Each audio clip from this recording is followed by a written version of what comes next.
All right, everybody, welcome back here to another episode of Beyond the Drop, episode 25 today. I mean, before the stream, Josh and I talked about like we do this show now for 25 straight weeks already. So excited for the next 25, and we have Vivi in the house.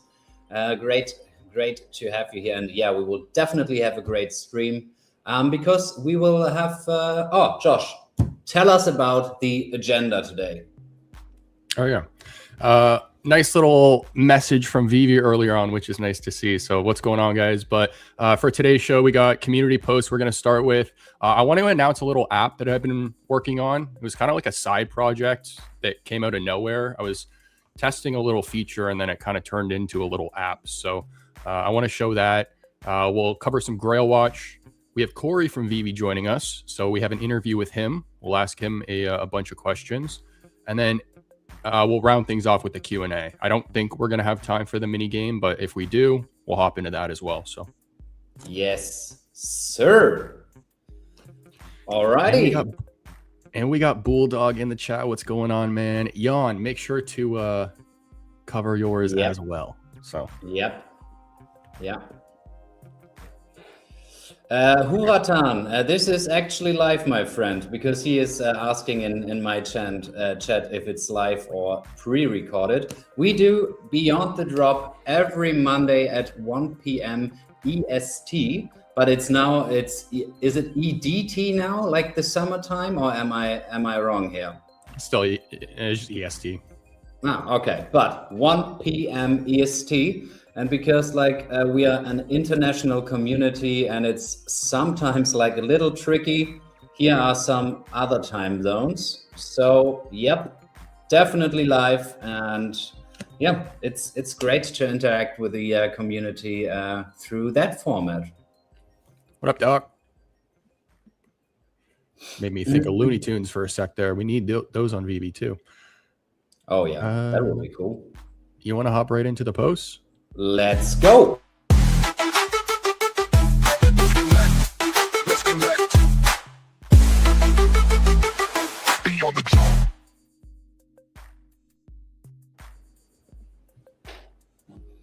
Yeah, that's a post by Comics and Crypto that McDonald's is doing trading cards.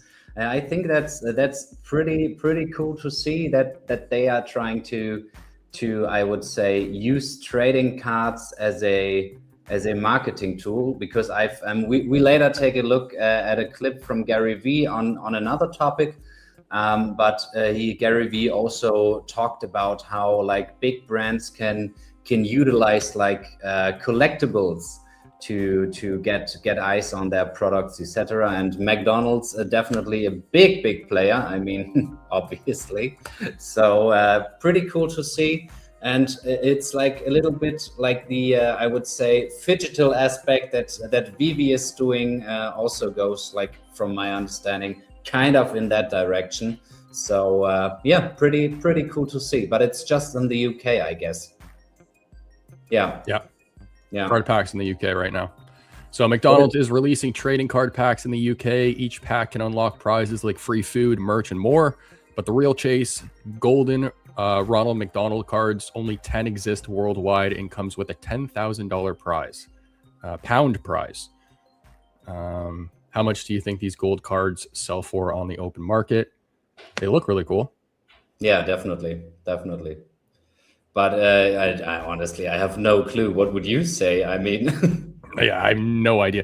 It's got me thinking about I think it was the Van Gogh Pikachu. I think it was Van Gogh, right?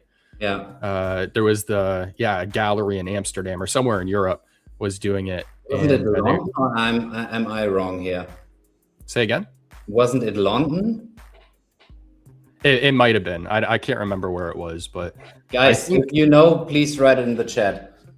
Yeah, I believe they were given out for the people who had tickets to the event or something like that. They weren't hard to acquire. Yeah, they were free, I guess. Kind of free if you attended. So I can only imagine what something like this could go for. Only 10 exist worldwide. They're hard to get. Yeah. And they come with a 10K prize. Yeah. So. Yeah. Pretty dope. Yeah, cool to see. I think cool to see that like big brands branch into collectibles way more. Oh, and Huratan here in my chat. Thanks, Jan. I like the show. I am a physical collector that is new to Vivi. I am here to learn more. And he also just bought an Avengers 1 5.0 from Heritage auction.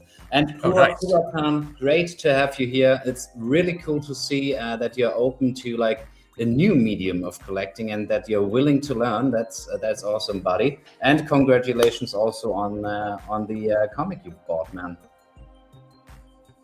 Yeah, so the next post here we have, actually, let me go back full screen. So we got a light up C-3PO from Star Wars, The Empire Strikes Back, sold for $1,058,400 tonight at Prop Store. That was on the 25th. It marks a record for the fiberglass head, and this is the only original head from Empire Strikes Back to hit the market. Yeah, so I think it's just crazy how much money is in collectibles overall. And I mean, obviously, like the Star Wars IP and that character specifically is like extremely famous, obviously, but still over $1 million. I think that's just the original fiberglass head. Something like this nowadays would probably just be 3D printed, but the amount of work that went into something like this for those movies, it's crazy. Yeah, also like, I mean, the story behind it, that it was actually used in the movie, etc. So yeah, that's pretty dope. Now, speaking of movies, we covered this last week. I'll breeze past this one, but the new Spider-Man trailer now hit 1 billion views. It's the first movie trailer to hit 1 billion. And yeah, it looks like this movie is going to be huge. So yeah, I think so. Okay, so here's the clip with Gary V. So I think this one's going to be interesting especially to anyone who's new to digital, because he kind of talks about how the term NFT, for a lot of people who aren't too involved in the space, kind of just, they think it's a fad, right? It came, it went, it's not going to come back, didn't work, it was a scam, those kind of things. And he kind of, he talks you can hear that, right, Jan? Nope. No? Nope.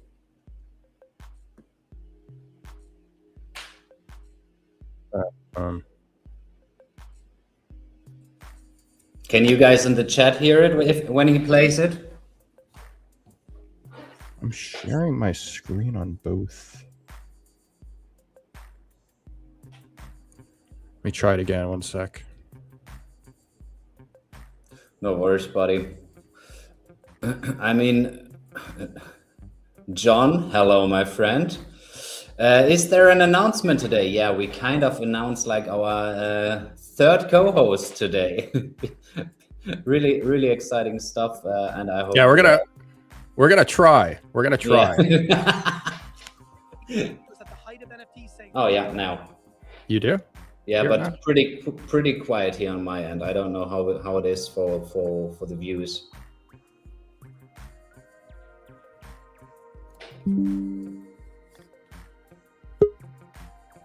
Ow. Uh-oh. How about that? 99% are going to zero. This is Web 1.0 all over again. 99% are going to zero, but it will rise like the internet and that movement. And this is a crazy stat. I think like $50-60 million worth of NFTs were bought in the last 60 days. That's an insane, exactly. Literally, and this is Listen to that again. I think like $50-60 million worth of NFTs were bought in the last 60 days. That's an insane, exactly. Literally 99.9% of people watching this right now think the whole thing was a fad. Yes. Numbers don't lie. Digital collectibles. You know this. Collectibles is exploding. Bitcoin, a solid asset. Collectibles, guys. Digital collectibles. You go to Golden's auctions or eBay, trading cards are going crazy. It's a recalibration. I think digital collectibles, aka NFTs, are very, very interesting long term. But I view it similar to the 60s in contemporary art. in, Andy Warhol, Basquiat, like hot, crash, and then slowly but surely the big ones, Jackson Pollock. So I build V-Friends, my Pokemon Marvel. I'm building it every day, disciplined, focused, with the hope that 3, 4, 5, 7, 9, 12 years from now, it's one of the 10 that made it out of this era and was a meaningful collectible. Boom. Well, it looks like we have our guest backstage. You want to bring him up actually now, Jan? Currently, he looks kind of chill.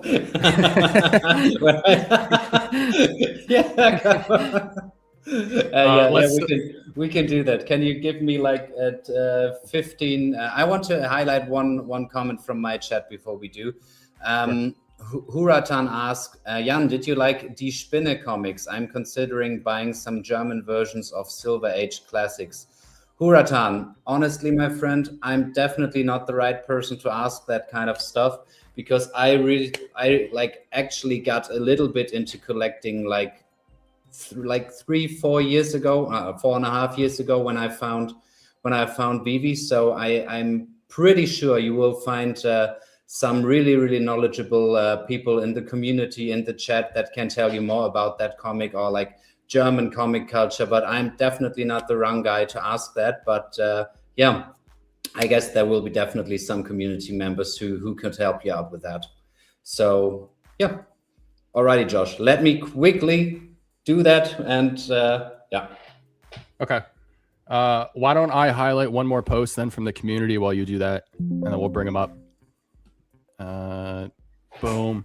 We had another Donnie sell in the community. I think it's another one. Donnie 41, 42, 43, almost 2 million burned in a single trade, gone. So yeah, another high ticket collectible. And then I believe we'll cover that in a sec. Oh no, I'm thinking of something from last week then. But yeah, we had the Donnie. So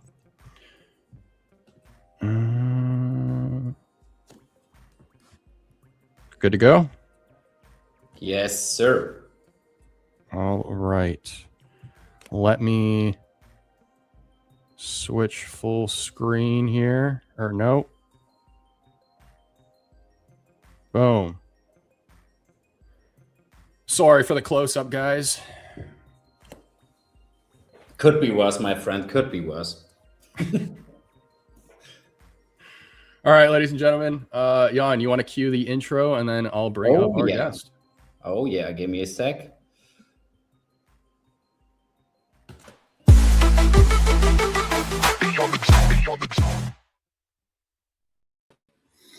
Whew. Fancy. You don't just come on this channel. You get a swaggy cutscene hype intro, and I'm here for it. How you boys doing? Doing well, man. Friend. Thanks for taking the time to come on the show. Got the new background and everything. Thanks for having me. I knew you invited me, and I missed the last one. I've been feeling like a big bag of trash for it, so hopefully I can make up for it. Oh, you're good today. You're good. The community is super excited to see you, man, because we've been getting lots of comments about how people haven't heard from you for a little while. So we wanted to get kind of your take on what's been happening with Vivi. And I know I mentioned to you how I saw your quote in the Avatar blog talking about the snap to grid or snap to location feature and just the future of what that looks. So do you want to maybe start with that and just kind of talk about what you've been up to? One thing before we jump in, Corey, honestly, your new setup looks killer. That looks so dope. Really cool. It's just, my desk used to be where that Omni One VR system, that's one of those ones where you walk in the little thing and you can like play Skyrim and Fallout and all kinds of stuff. Yeah, I moved my desk over here whenever I got fiber drilled through my basement wall. But still, that looks like a dream man cave there. I mean, for Josh, there need to be a few cars in the background, but it looks so cool, man. I built it with these two hands. There used to be nothing down here. It was just a big, giant open basement. Oh man, yeah, that was just what I wanted to say here. That looks absolutely fantastic, man. But yeah, what have you been up to lately, man? I don't think you've been promoted, haven't you? You want to talk a little bit about that first? I've been promoted. Yeah, sort of like the head of brand and engagement. Essentially, a bunch of teams basically have merged together, just allow us to be a little more cross-functional, builds a lot of pathways between other essential teams. At a lot of normal tech companies, sort of your marketing and your product and all these teams work in concert with each other. That way you're all pushing larger things together at the same time, as opposed to, in marketing, you're like, I've got this great idea that customers are going to love. And then someone from that team then goes to the product team. They're like, so the marketing team's talking about this idea that they think customers will love. And then that team's like, yeah, but the boss has got us doing like 40 other things. It's not really a priority. A little less of that crosstalk with some of these teams merged together. It's allowing us to really start to pump out updates faster and do kind of cooler features and stress test new things, throw the spaghetti at the wall, see what you all like from a collecting perspective, see what you all hate, and then try to pivot from that as quickly as possible. But yeah, it's pretty much where we're at with all that. And I think we have some new people in the chat. So do you want to maybe just explain like what your current role is at Vivi right now and kind of what you take care of? For sure. I'm the head of brand and engagement at Vivi. Prior to this, I was just the head of content. And essentially some of the teams have merged together. I sort of shepherd, take care, and lead a team that creates most of the videos, if not all of the videos, the graphics, the in-app graphics, blogs, SEO, basically everything with the exception of like growth marketing, which would be like paid ads, paid media. Aaron and affiliates is in growth marketing. But yeah, pretty much everything under marketing beyond growth is under my purview. I just got the coolest people on the team. We really have a lot of fun. You're crushing it with the blogs, SEO stuff, but even like the video quality of like the collectible promos are getting better and better. You talked or you mentioned the word feature a second ago. Do you want to maybe just talk a little bit about the new snap to location feature and kind of where that's heading? Yeah, snap to location is just one of many new features that we're rolling out. And this one of the big charters as we go into 2026, we're already almost 4 months into it. 4 months tomorrow. What is it? The 30th of March. Some big months coming. But one of the big charters for the company this year is encouraging play, but also encouraging the way that you share that play. And so it's not enough that people just buy and sell and collect. We really want to encourage people to interact and then make that sharing sort of an enjoyable thing. AR right now for me is kind of one-dimensional. It needs a little bit of an update, and we'll be seeing that coming here in the coming weeks, in the coming months. We're going to have some big updates to AR, but a lot of it's built on, we really want you to be able to experience collectibles over a long period of time. And that's an advantage that you only really have with digital. Like if you look behind me, I've got like Hulk up on the shelf there, Darth Vader's there, Thor's there. But beyond them just sitting on a shelf, and tourists would be like, you shouldn't have even taken that out of the packaging, Corey. You've hurt the resale value, right? It's like the beauty of digital is that we want you to play with your stuff. But as anyone that's used AR on the platform knows, we release dioramas and we're like, put these things in a diorama and take pictures and it's going to be so cool. And then you're trying to do that in AR and you're like, you're making the diorama bigger and you can't select the collectible and vice versa. Yeah. And it becomes this thing where you're like, you know what? I ain't got time. Like, I don't have time to keep trying to place these things in AR. Like, whatever. I had an idea for a picture. I was going to share it on socials. I'm just not going to do that now because this is not fun. And that's not what Vivi's supposed to be. Like, your collecting experience should be enjoyable. So all Snap to location does here, let's use props. All Snap to location does is whenever two things pull into proximity, you're going to see spheres around them. You saw this in sushi cars. If you already are a collector on Vivi, we love you. But you'll see this feature in sushi cars, and then they'll merge together. What that allows us to do is start building larger showcases which will encourage you to want to have a diorama, because it's more than just having a location to lock a thing to. The act of locking a thing to something can even unlock more features, right? So the initial concept was, let's just make sure we can get Snap to location to work, right? And even with sushi cars, that was a brand new feature. It didn't work out of the box for, I want to say, Android or Apple. One of the sides was having issues just getting that to work in general. And so step one, making sure it works consistently, is enjoyable and people want to use it. Step two, how do we take that to the next stage? How do we make that something that, you know, you're going to want to do every time you collect something? It's what the whole Phoenix 5 series is sort of built on, is a snap to location display. Because how else do you do that, man? Like, you in the real world, what do you buy a plinth, and then you're basically able to buy a few things to put into the plinth. My son collects Pokemon, and a lot of the Pokemon collectors, it comes with like a plexi kind of glass base, and the cards have stands that kind of lock into it, and you can put 3 in, right? Oh, yeah. You know what I'm talking about? It looks kind of like, here's my wife and I as a Pokemon card. These cases stick into a plinth display that holds 3. So my son has a bunch of those all over. We want to provide that same thing, just make it way easier. Yeah, I wanted to highlight that question as well. Pretty smart question. So will locking be available to all collectibles? Could I add a Superman to any snap-on diorama, or is it specific collectible to diorama? There's like 2 parts to that question.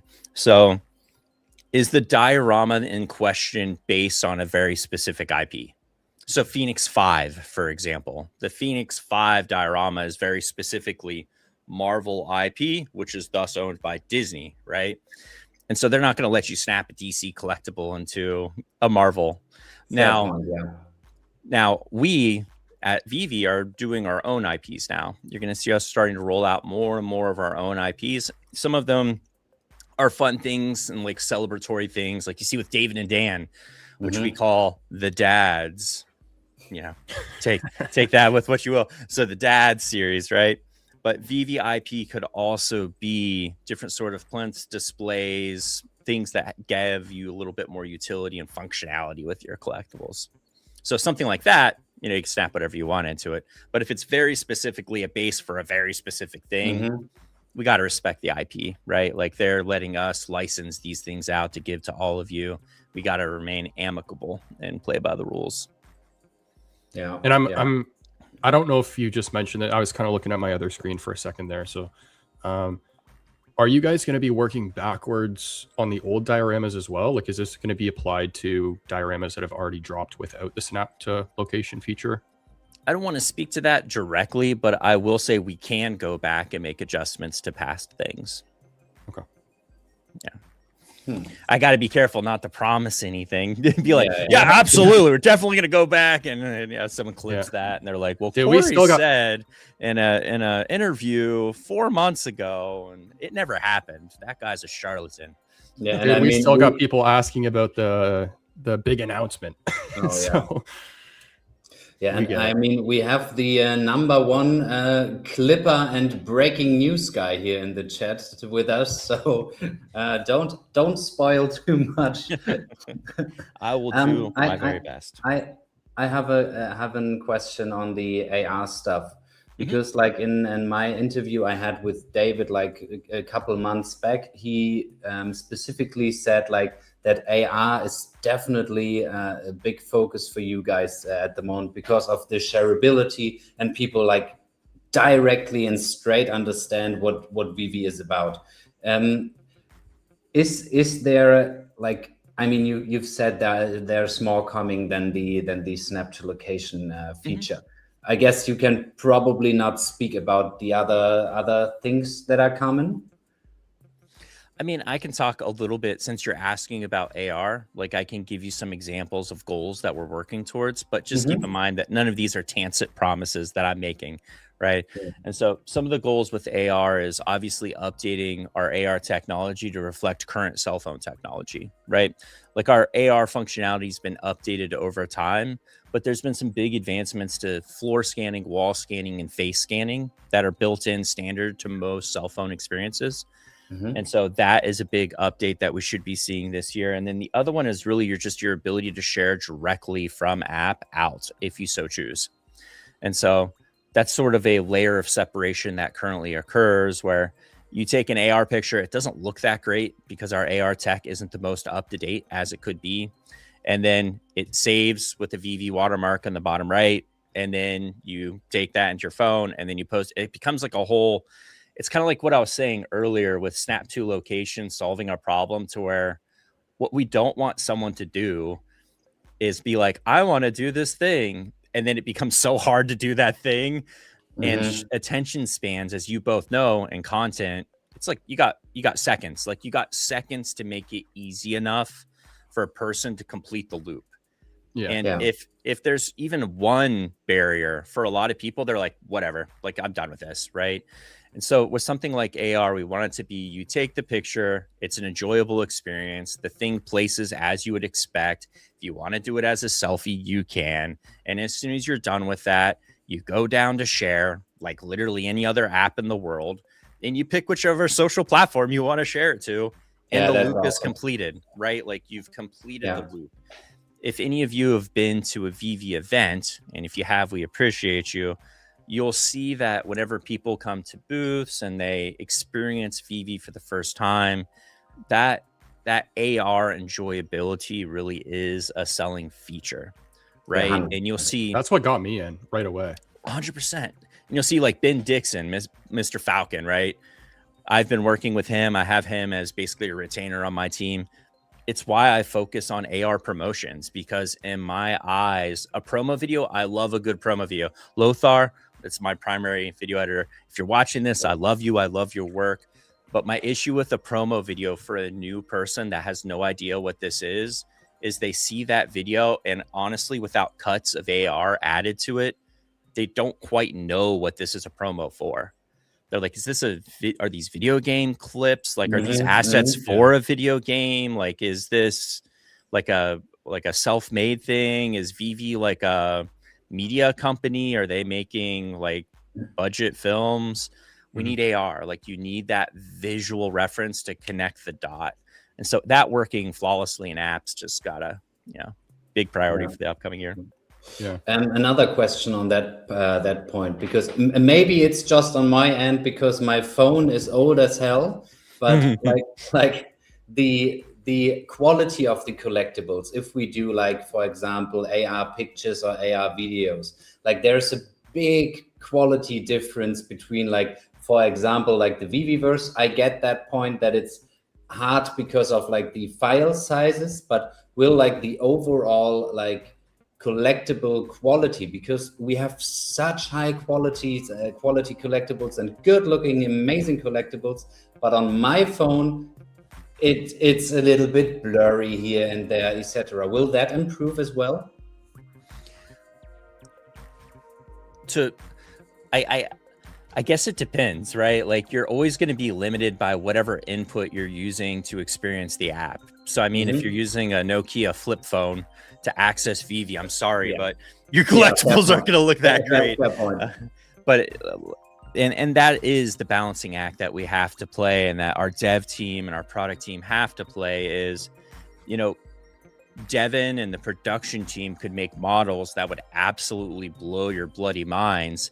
But if there isn't a person in this world that can open them up and view it, it's one of those things. Like, we have to create a baseline, figure out what the standard usages are for the most number of people, and ensure for the most number of people that they're going to be able to experience. It's no different than like a mobile phone game. Like, if you were going to make an app for a mobile phone game and it only worked on 1% of the very tippy top phones, you're going to get tanked. Your app reviews are going to be like 1 star. This didn't work on my phone. This crashed my phone. This made my phone heat up and it killed my battery in 10 minutes.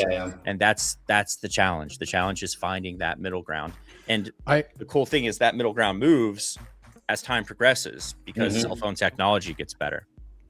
I also think that that's part of the educational process, though, for the digital side, because like on the physical side, you know, for like comic artists, they're limited by, you know, what ink colors they can use and stuff like that, right? And the physical collectors who have been in the game understand that. But on the digital side, it's the same thing with like gaming, where it's like you can have a really high quality looking game and you can run that game if you have a high quality system, right? Gamers understand that. Collectors coming into the digital game don't necessarily get that part, I think. So that's, I think, why, it's part of the educational process. But also to your point about the low attention spans, it's, and I think because younger people will definitely understand this digital stuff easier. Did you guys see the video that popped up this past week of a high school teacher in the US teaching with Assassin's Creed? Yep. No. He was playing Assassin's Creed in class, and because those games have quite a bit of actual historical accuracy, he's walking through the game and he's teaching his class, and the full class is engaged, like glued to the screen. And I'm like, yeah, he gets it. That's cool. I'm gonna look that up. I love that. Yeah. Got a lot of Assassin's Creed on Vivi. If you're watching this for the very first time, we've got all the classes. We've got my favorite, which is Black Flag. It's like my favorite of all the AC titles. I haven't played that one yet. Oh man, it's so good. You hunt you down some sea shanties. You go out on the high seas, pillage Royal Imperial fleets, take all their gold, all their doubloons. One IP we were talking about in WebV yesterday that we need is Warhammer, and you got me into that game. I wish, man. I don't know the last time you played that, but they've done a big update and there's like a whole new Space Marine you can play as, and game mode and everything. Anyways, it's so hard. There's so many people modding that game right now. Anytime I see footage, I'm like, is that game footage, or is that like a mod? Like, I don't even know. Wes says the phone is limiting the quality. The collectibles actually look a lot better than what the phone shows. Yeah. And it's sort of a testament to Devin and the production team. That's the artists and the designers and the sculptors, is that they've been doing this now for 5 years. And so you're going to be hard pressed to find digital representations of IPs that are better than VVs that still can run on a phone. Like there isn't too many others. Not that I'm dragging other digital collectible companies, but in terms of the quality produced that's still functional, cross-functionally across, 95% of cell phone technology, you're going to be hard pressed to find better collectibles visually than you do on VV, especially in AR. Yeah. Oh, Jan, do you want to? Thanks, Corey. It means so much for many of us to hear from you. Getting up to, sorry about that, everyone. I've just been. If anyone works with me, like I'm just always working. Like when it comes down to it, I put in crazy hours because I love this stuff. I just got a team of people that love this stuff too. It's a really good time. As an employee at Vive, we have so many exciting things coming out this year. Some really amazing IPs, some really cool feature updates. You got Dan Crothers, COO, who's really stepping back into production or into product. And so a lot of his things that he's wanted in the app are going to start coming to fruition because he's just going to go in there and make it happen. Dan's a beast. That dude, like 24, 48 hours, just completes things that were supposed to take like a month. He's like, I'm going to do this all myself over the weekend. Like, awesome, man. Love it. Yeah, he's very hands-on. VV Zombies asking, when's SpongeBob? I mean, we got Ren and Stimpy. I thought you all were going to buy Ren and Stimpy like crazy. I was like, blast. Is that too old for you two? I'm 40. I'm going to turn 41. So Ren and Stimpy's my jam. It was like the show that whenever I went to my grandma's house, because she had cable, I had an antenna because I live in the country. So I got like 4 channels. But whenever we went to her house, they had old school Nickelodeon, and that Ren and Stimpy, my parents would go like, what are you watching, son? None of that. That don't look safe to watch. No, I don't know that. The cartoon that my grandparents would put on VHS was the Wallace and Gromit. Ah, dude, Wallace and Gromit claymation. It's really, really good. Yeah, my grandparents are from the UK, so I think that was a UK show. So. Crackling toast, Gromit. Yeah, you wouldn't. The VV Zombie asking about SpongeBob. You wouldn't have SpongeBob without Ren and Stimpy. It's kind of like Ren and Stimpy opened the door stylistically and story to things like Rocco's Modern. It's Rocco's Modern Life, and then Ren and Stimpy. How's it go? It goes Ren and Stimpy, then Rocco's Modern Life, and then you kind of get Rugrats in that same animation style.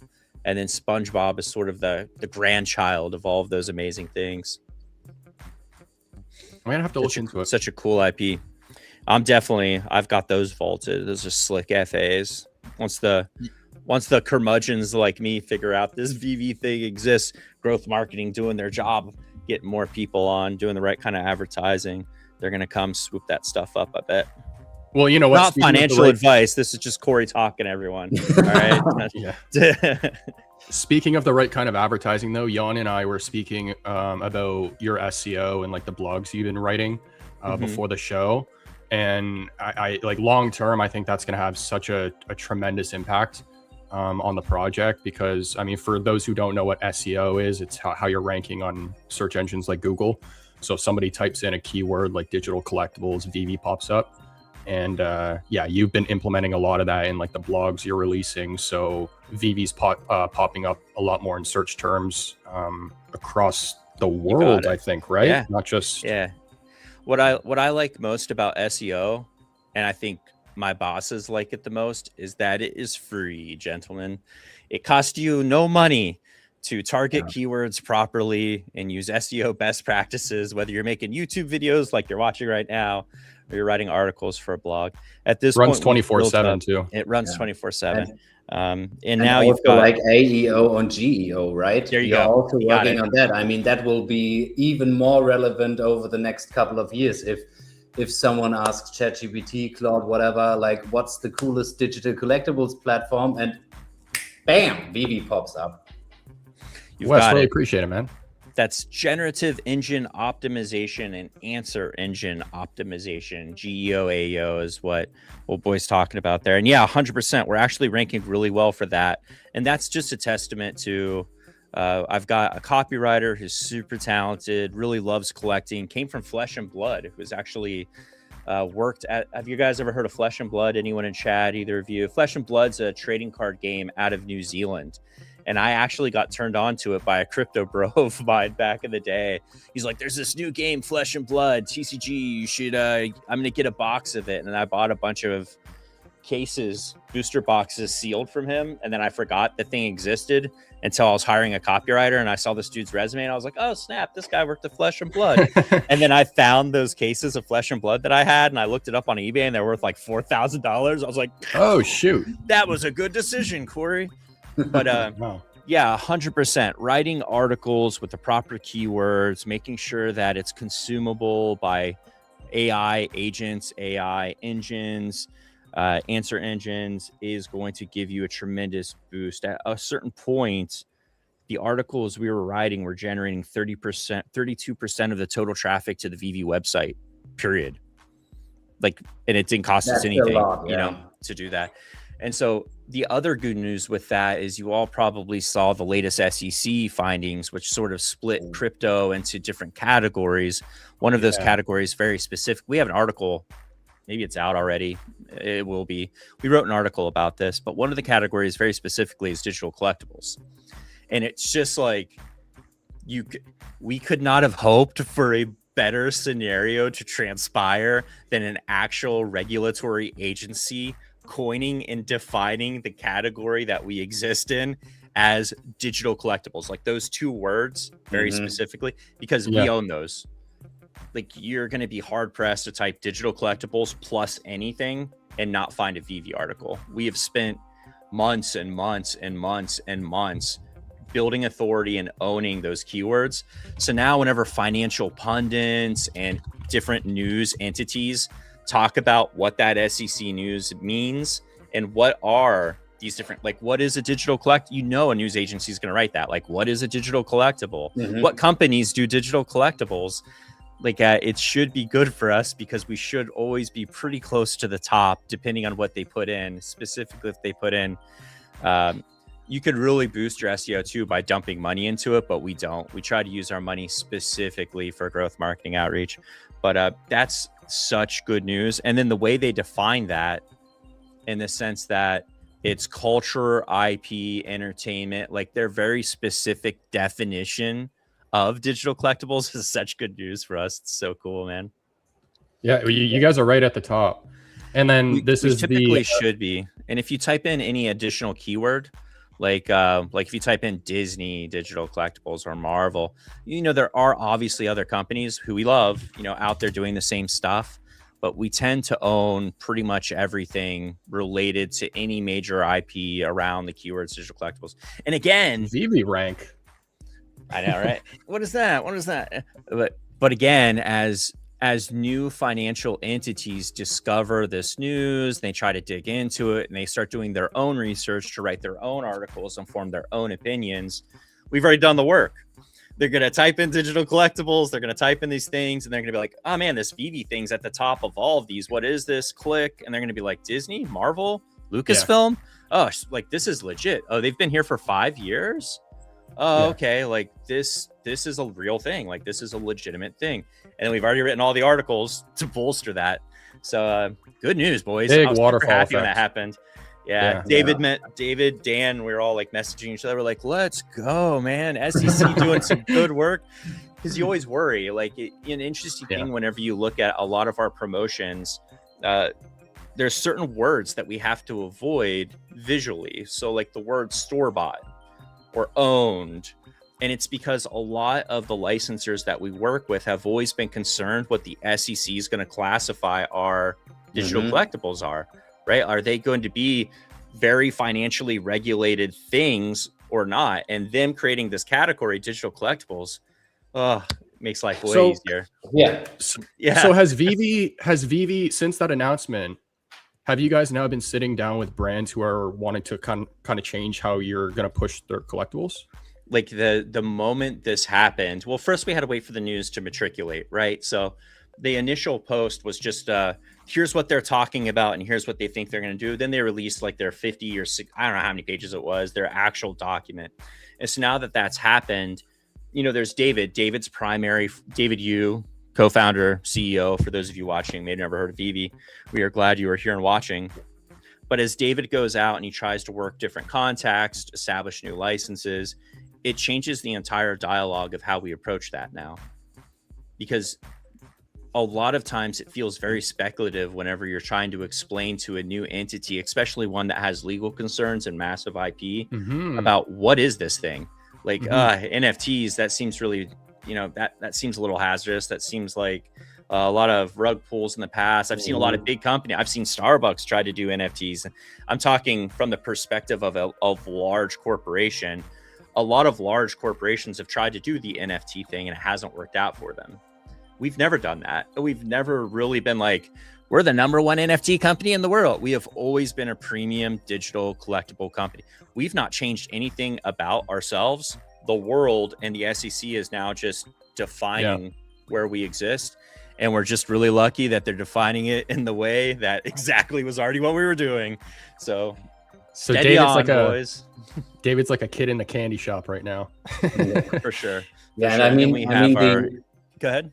Sorry, the transition from like NFTs to like digital collectibles, like the wording. I mean, we've took a look at a Gary Vee clip earlier before you jumped on, and that was exactly what he was talking about. And also like in the whole Web3 crowd or the Web3 space on X, it seems like it's definitely shifting more towards like calling it digital collectibles, because like the term NFT is kind of burned in terms of the masses, I would say.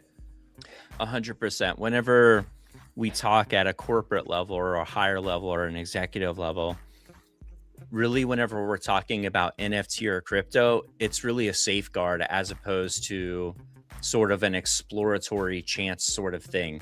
So whenever we talk about VV is a premium digital collectible platform with the largest IPs and brands in the world, right? The crypto element of it is really just an authentication factor, which ensures that people aren't going to get rugged. They're not going to get tricked, which is a standard thing in the collectible space in the physical world, right? Like we've all bought something that's arrived damaged, destroyed, not arrived. It's different than what was pictured. Like you just get totally bamboozled. The authentication that the collect chain provides is sort of our foil to that. And so instead of it becoming this scary thing, it's actually a positive thing. And it makes a lot of sense because we've already seen world governments do this for postage, right? Like we've seen stamps in certain countries. I want to say, what was the very first crypto stamp, boys? Was it Switzerland's? What was it? Yeah, I think so. I think it was. I'm not 100% sure, but you all can Google and fact check me on that. But no, in the real world. So before we released what we term digital stamp art, and so that's very specific. It's an interesting thing. Like I love this stuff because it's like I was on the outside before I was on the inside, right? And so it's really interesting to me see how we like navigate these different things. So stamps on Vivi obviously are coming from that government. And that's a really cool thing. Like a USPS stamp is a contract that Vivi has with the United States government because it's the postal service, right? But very specifically, whenever we talk about that, we have to use the word stamp art because you can't actually use those stamps, right? But the very first crypto stamps, if anyone in chat or you guys Google this, the very first crypto stamps were usable. You would buy the stamp and then you also had a digital. So the stamp was a usable stamp and then it was also a digital asset. And so if you look at what the United States Postal Service, and this was circa like a year ago, so I haven't checked this recently, but a lot of postal agencies and world governments are looking at the use of blockchain as a verification tool for postage specifically, right? And that's kind of what we do on VV Digital Collectibles. Is the blockchain really is just our authentication tool. It's a promise that you're going to get what is promised to you with that purchase, right? Gives you an instant transaction. You know what you bought is what you're going to get. It's just verification. Which, with all this AI stuff popping off, is increasingly important now too, because it's even easier to knock stuff off. You got it. So, and it's only going to get easier, right? Like with AI and everything else, man. I was saying to Jan, I was going to make a little mini game of Flappy Bird, but call it Flappy Burn, and burn Omi with it, and just you make that in like 3 hours with Claude. Millie's in the chat. What's going on, man? He says, Corey, I remember I should have read this before. Biden staffer was in a space and we asked him if he knew about VVX USPS, and he was so impressed VV was able to get it.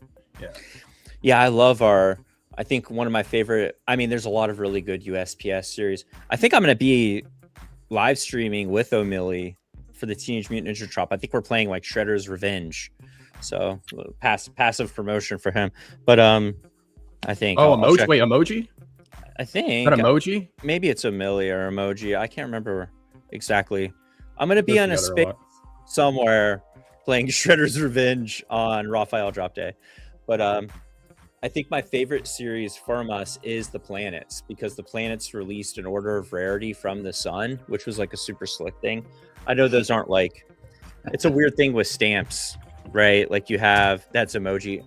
Yeah. I can't game push. You'd be fine for this one, dude. You'd be fine for this one. It's a button masher arcade game. So there's like there's a joystick and 2 buttons. Even I can do it.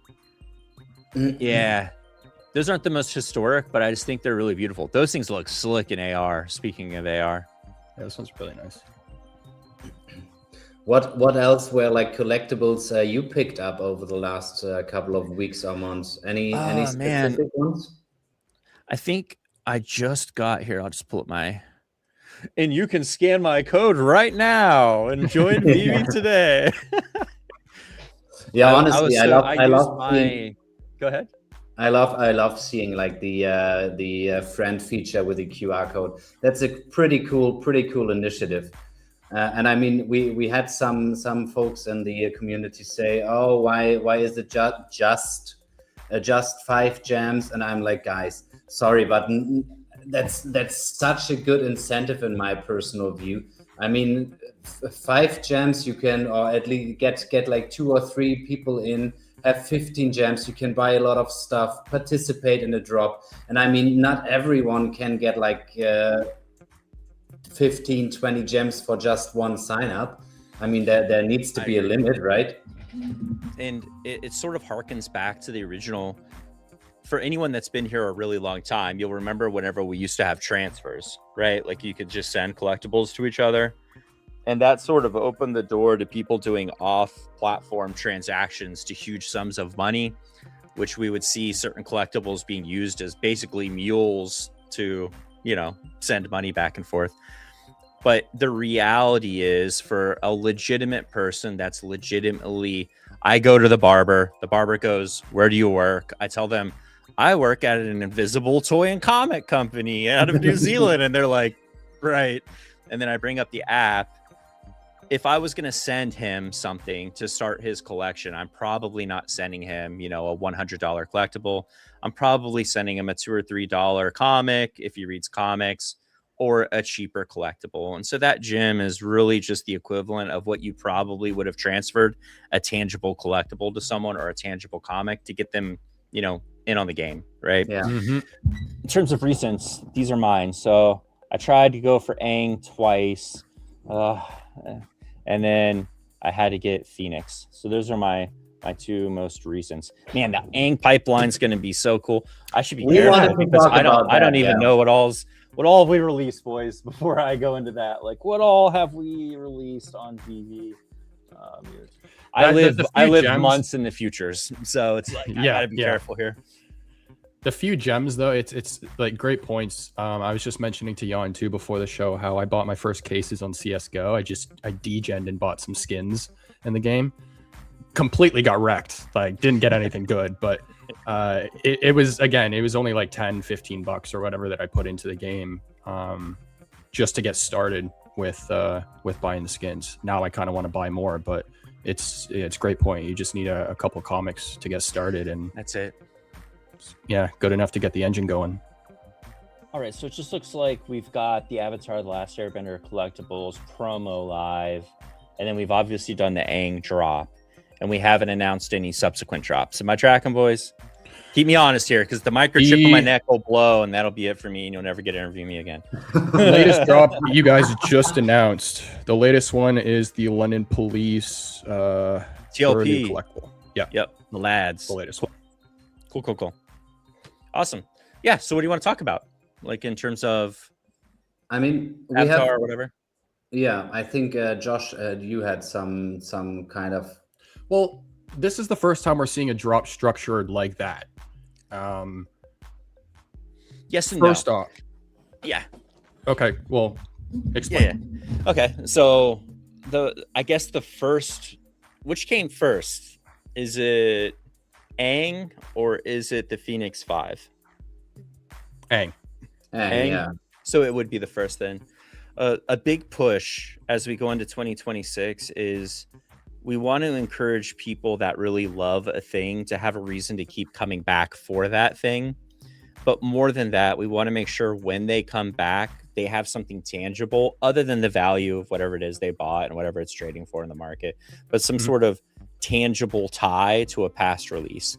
And so with a lot of these product lines that we're releasing, they're designed that if you are rolling a blind box, you have the highest percentage chance of getting the coolest version of the thing, which if you got to keep in mind on VV, and everyone that's been on VV for a while already knows this without saying, but if you're watching this for the first time, there's kind of like different types of people that collect on VV. There's people that collect in the sense that it's just an emotionless, profit-driven venture.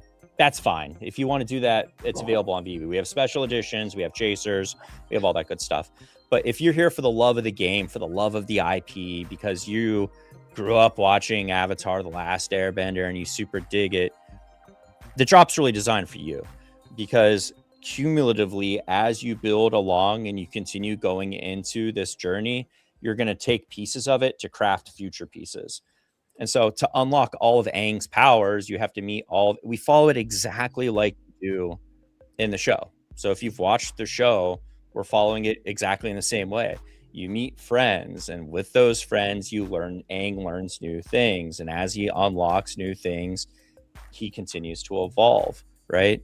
We want to make sure that collecting is more than a one-off experience, because if someone really loves a thing and we're trying to get them to come to Vivi, we need to make sure that we don't just one-off it and they've came here because they like the thing and then we never touch it again, right? Not every single IP is designed to have a huge product line that's going to go on for a long time, but serialized content, absolutely, like whenever possible. So that's a new thing that we're trying out here in 2026. At the very start, I was like, we're trying a bunch of new things. We're going to see what sticks and what doesn't. This is one of the new things. You know, we're going to see if people dig on this or not. Nice. Yeah, I mean, it's a great point. I have to be honest here. I've never watched the show or the movies, so nothing like specifically for me.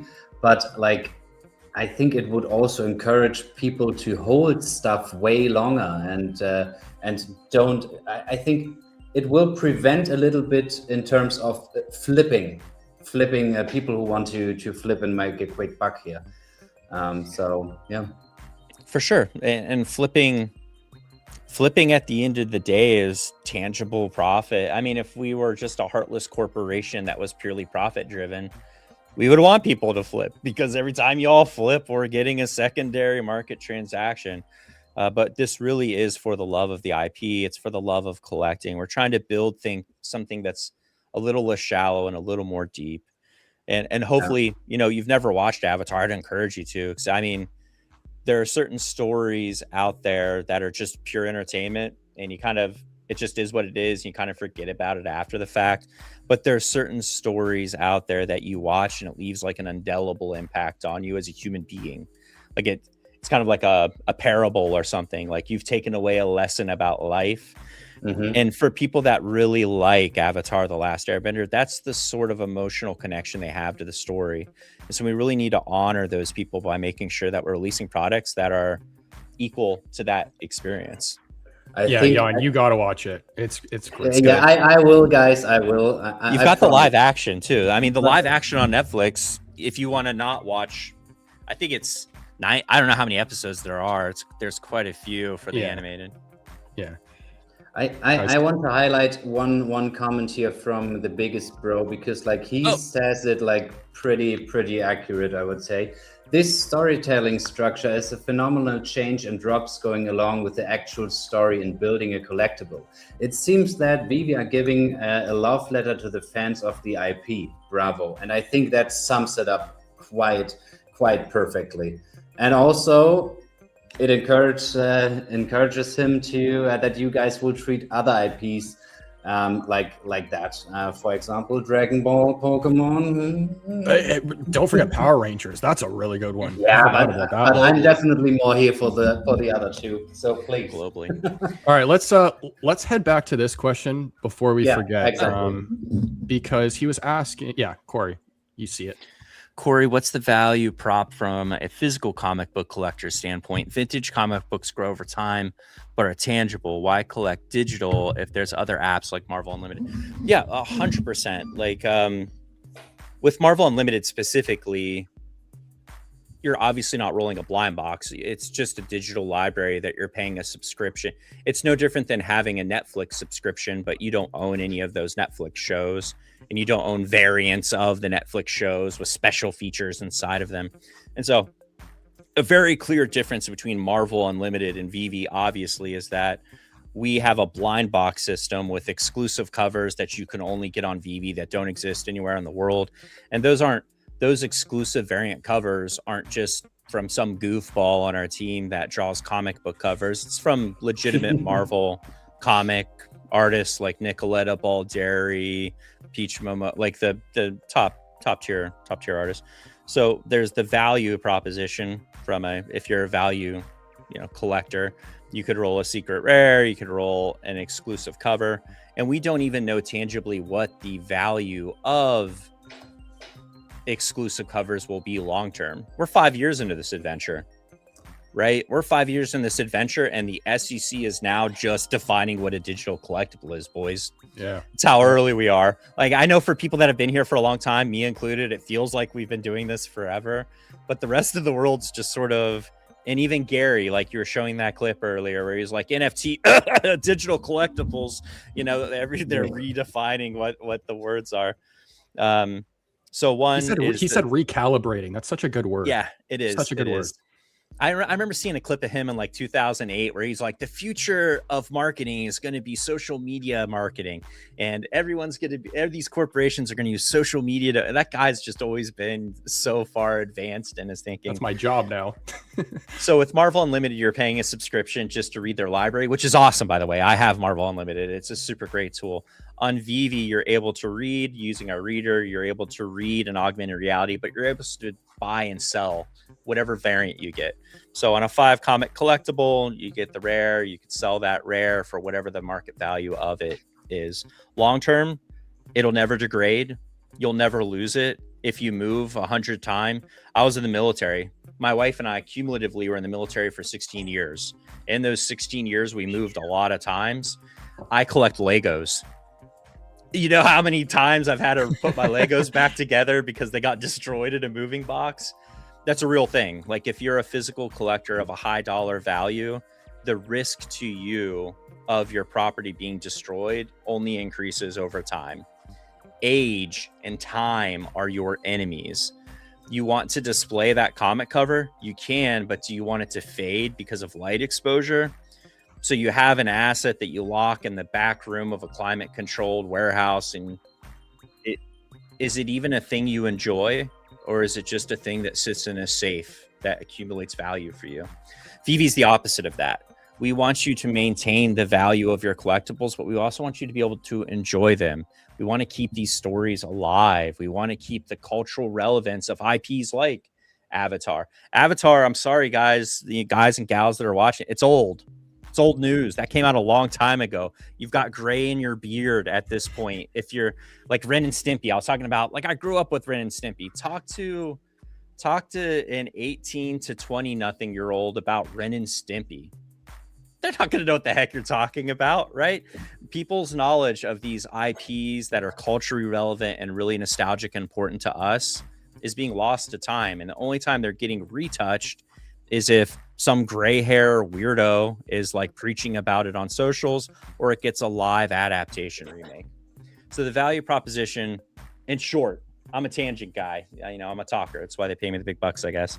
From a value perspective, your comics on VV last forever. You can read them as many times as you want. Whenever you go for one, you could get different variant covers, which only exist on VV, and you'll be able to trade those indefinitely to anyone in the world at any point in time. That's kind of the other big difference. If you're a physical collector, one, you need to find a purchaser that is going to believe what you're pitching and trying to sell is true and real. I don't know if you guys have ever done any high level eBay stuff, but it's a pain, dude. Like, take 1 million pictures, package the thing in cardboard, pay the most for shipping, insure the dang thing. It gets there and some goofball's like, product arrived damaged, I want a full refund. And you sent them like a, you know, for me, it was like a $800 Pokemon Umbreon or something like that my son pulled. And it was his sale. And we had to go through like a whole thing. We've all had that horse. It'll never happen on VV. You want to sell something to someone in Japan while you're taking a poop tomorrow morning? It's just 2 clicks away, man. Like, it's just that easy. Yeah, absolutely. I have a question because like also Biggest Bro talks about the VR treadmill in your bag, but my question is a little different. I mean, longer term, we will probably like take a look at our collectibles through smart glasses, etc. Like 10 years out, let's say 10 years out. But there will be something in between, how we will display our collectibles, how we will enjoy our collectibles besides the AR feature in the app. Because we've seen at the VV booth, like the cool 3D displays. Is there anything that out in the market that like caught your attention in terms of an end consumer product? Yeah, what you're talking about is the looking glass displays that we used man, I can't remember what convention that was. And New that's wasn't New York. It's so beyond its time. Like even that display itself was a patented, like I can't even remember the specific patented term for it, but essentially creates the illusion of depth. And we're seeing those being used for all kinds of things. We were one of the demo lists for that, so we got kind of lucky with it.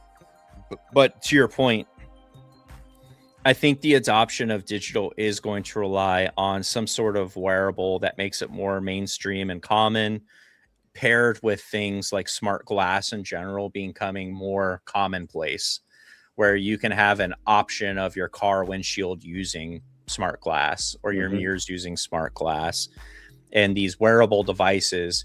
And man, I think that future is coming. So here's a tangent.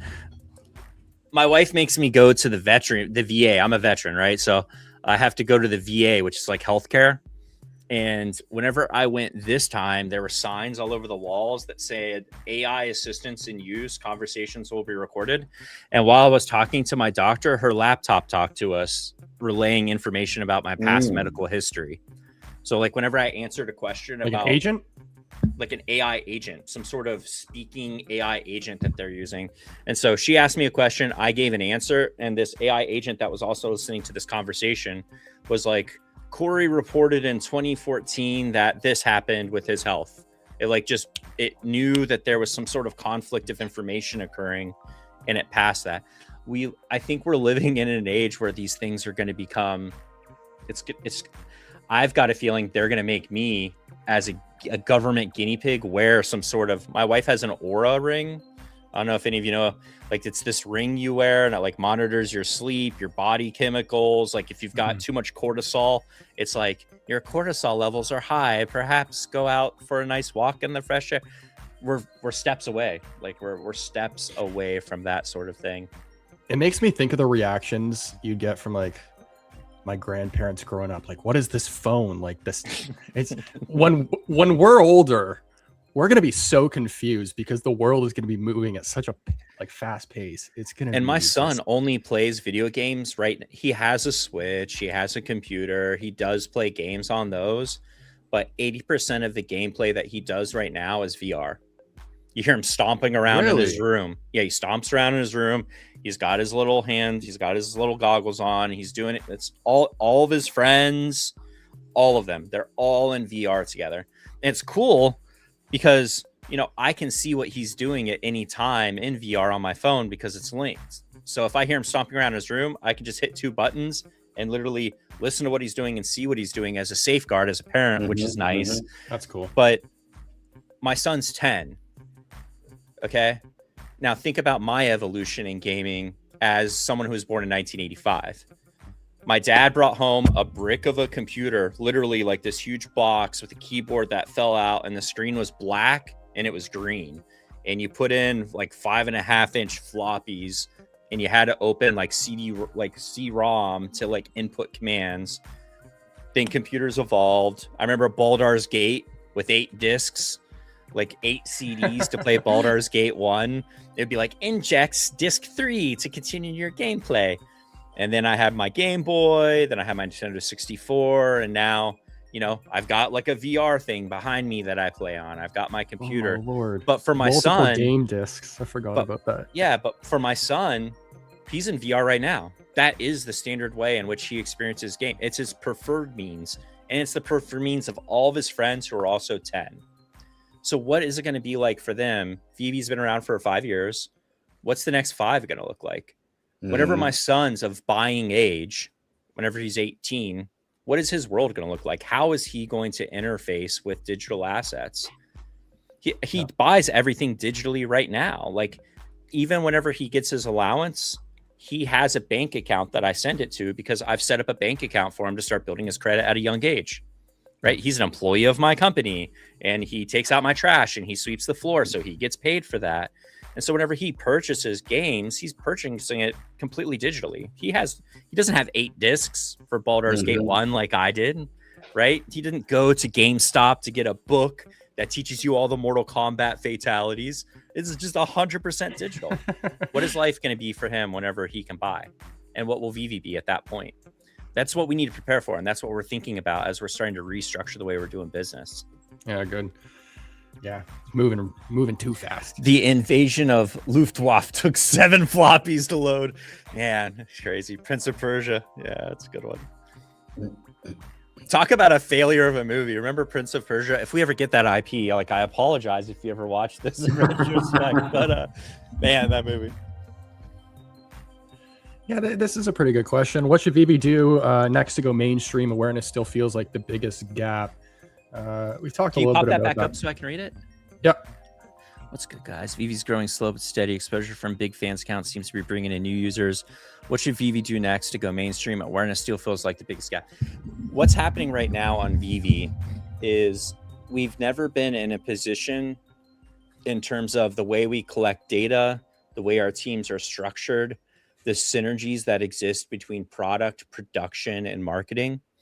And so these product lines, you've got to think of it like this. The way that VV used to work is David would sign a license, the license would go to production would make the models, and then marketing would try to sell those models. Now the way it works is a conversation starts with licensors. Now everyone works in concert to figure out what's the best way to package this to the most people. What's the coolest way that we could do this over a period of time if we feel like it has mainstream appeal? Like something like Avatar, The Last Airbender has mainstream appeal. Like there's a lot of fans of that. So doing an extended product release gives us opportunity over opportunity over opportunity. But we talked about SEO earlier. If we write an article about Avatar digital collectibles, we will rank #1 for it within 2 weeks, as soon as it indexes. And so now we can have growth marketing do ads. We can have Aaron and affiliates activate as affiliates. He can reach out to new affiliates using the affiliates agencies he has. Mm-hmm. And then we have a whole year to continue pulling in new customers. I think in the month, what month are we in? March. I think in the month of February, marketing generated like 1,623 new users. Just in a month with a brand new practice that they implemented. We're just going to see month-on-month gains in new users, and the IPs that we're getting in this upcoming year are going to lend themselves really well to new user growth because we're targeting people that we've never got the opportunity to really target well. Is it fair to say that some of these brands haven't been promoting the VV collectibles because of the regulations we were talking about before? Like, can we expect some of these brands to start doing some of their own ad campaigns? I can say that is a conversation that I can't promise anything, but that is a conversation that's currently this news and this definition and the way that things are being positioned. It's going to change the conversation from every perspective. For a company like Disney, whenever we submit a blog article, right, it has to go through a legal team, a cultural team, a marketing team, the IP itself team. There's a lot of widgets, and whenever these SEC definitions were as loose as they once were and it hits a legal team, they're like, really got. And so if our promotions have to be restricted in such a way where it almost does more harm to promote it than good, then we have to change the way we promote, right? Mm-hmm. Like there's certain things that if we promoted exactly how we would be made to promote it due to restrictions, it actually doesn't promote well. And I know that because we've been A/B testing this stuff for years now, right? Like we have all this, like I mentioned earlier, our data collection and the way that we're looking at our data and the way we're comparing different pieces of things in terms of growth and reach and clicks and, cost per clicks and all of that stuff. We've never been in a spot like we are right now. Yeah. So between the IPs, between some of the new things that are going to be coming to the app, some app enhancements that Dan's been working on with the product team, it's going to be a really, really good year. Great to hear that. Jan, do you have any questions you want to add? I mean, I'm really looking forward to that. We've a lot of us, you included, have been here since 2021, and I have to say, from my standpoint, even though you kind of get some critical comments here and there on X or what have you, I think, criticism is not per se bad, and I think most of the time there's a little bit of of good substance in like the critics the community is providing.